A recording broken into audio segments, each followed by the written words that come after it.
Hi, this is Dr. Rich Nicholson and Dr. Charlie Macias, and we are authors of Operation Legacy and the designers of the Reboot Workshops Week 2.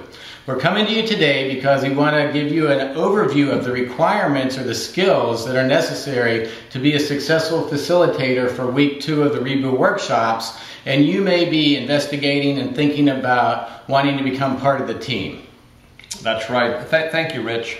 One of the things that we wanted to also share with you is we have 3 books, Week 1, Week 2, and Week 3. And this particular manual is for Week 2. Now, Week 2 is different than Week 1. Week 1 is all cognitive behavioral awareness, how the brain works, how you think, what you think, and exactly how your brain can help you. But when we're talking about Week 2, this is about your entire life. It is coming up with a written plan for 11 or 12 slices of the pie. Think of a pie chart, and we call it the life wheel. Every aspect of your life needs to have a written plan as you're transitioning from one phase in life to the next. Now, our Week 1 facilitators at this point in time have to have military experience, be veterans themselves. But as you transition into Week 2, which is the application of learning about yourself and how you think into developing a life plan that impacts all the areas of the life wheel that you just talked about, Charlie, this is a transition to civilian life. So it makes sense that civilians that are excellent facilitators can be involved with Week 2 without having direct military experience. So one of the things, Charlie, that as you go from Week 1, where the setup is a U-shape, and we're speaking to people that are experienced in organization development, training, facilitation, the U-shape lends itself to learning and discussion. When you get into Week 2, we have learning pods. So we have up to 24 people in learning pods, and that's because we use the method of generative learning and discovery as we facilitate the topics of Week 2 so the students learn from one another and they build community and bond with each other during the process. Exactly. Thank you, Rich. One of the other things before we move to a few nuggets that we want you to really pay attention to is that you have to make a connection. And in Week 1 experience in the military, you have to have that experience in Week 1 because we're talking about how we think and how that thought process really impacts every aspect of our life. If you're a military person, and I'm a military person, then we know we have walked the same journey, generically speaking, whether you're in combat or not. And so that connection brings the walls down, opens up the mind, and now it works like a, the mind works like a parachute. It works best when it's open.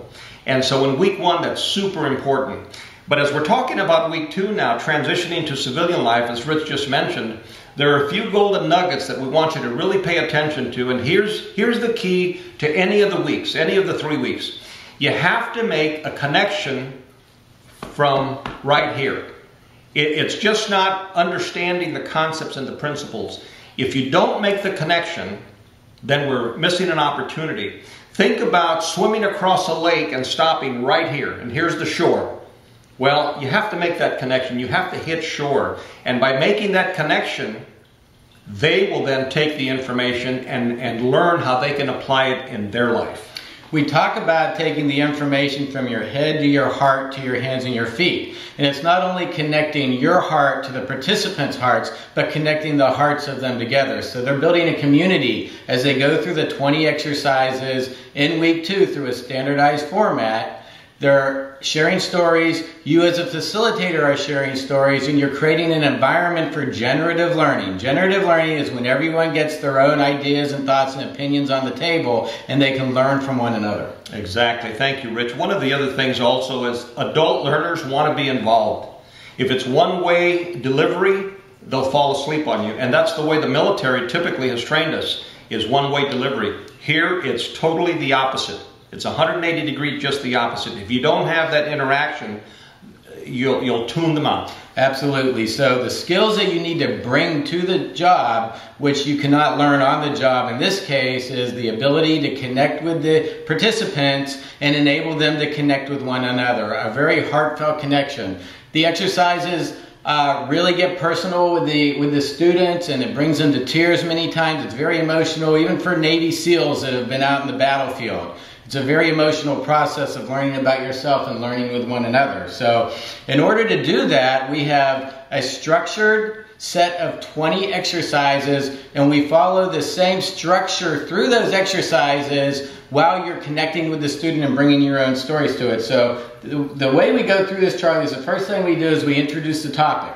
And that's general definition, and you might have other people say what they think the topic is, and so on and so forth. And then we get into why it's important. Would you like to talk about how we do that? Right. Thank you, Rich. One of the reasons that we make such a strong connection is that each topic will have the purpose intended in the learning. And so as facilitators, all we do is introduce the topic. We give some examples based on that topic, and I'm talking about real life examples. Examples that we have lived. This is not theory. This is not book knowledge where you have not walked their road or they have walked your road. I'm talking about experiential kind of connection. And so understanding the purpose and how you apply it to your life is the biggest thing. What you want the audience to do is to be able to say, I've got it. I know how to apply that in my life as I'm transitioning from one phase of life to the next.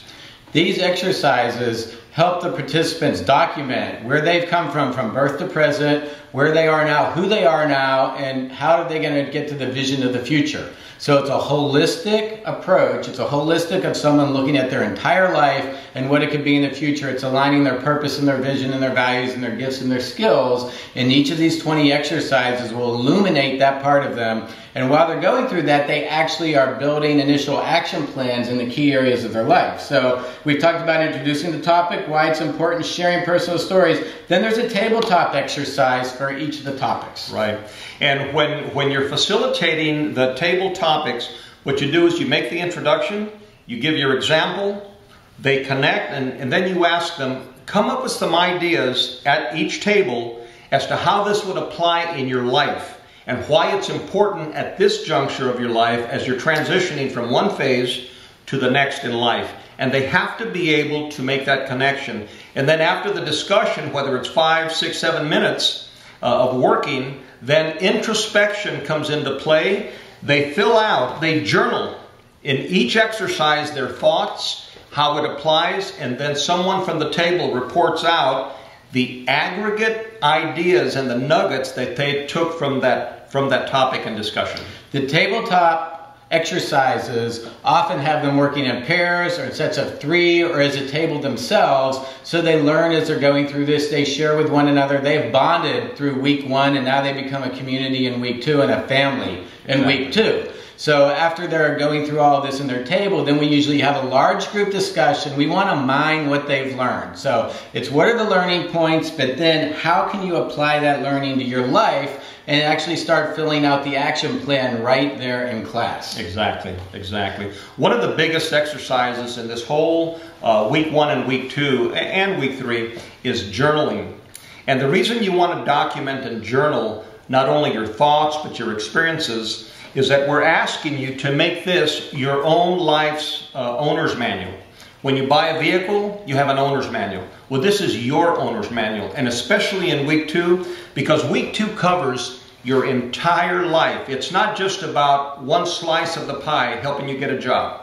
It's about everything, mind, body, and spirit.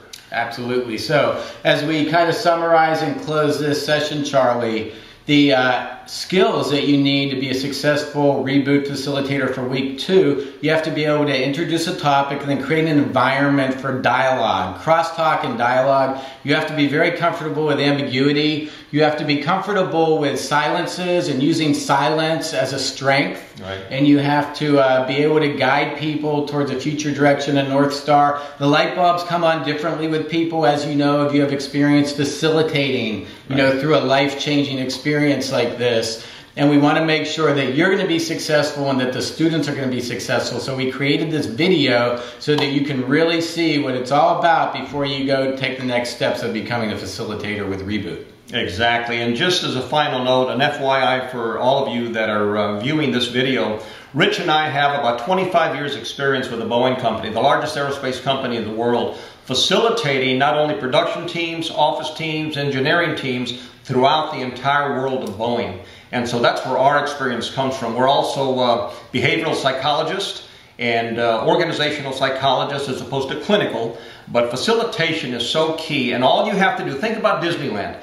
And when you go on a tour, all they're doing is taking you through that tour and guiding you, and you're discovering things about that tour. Well, in week 2, it's introspective.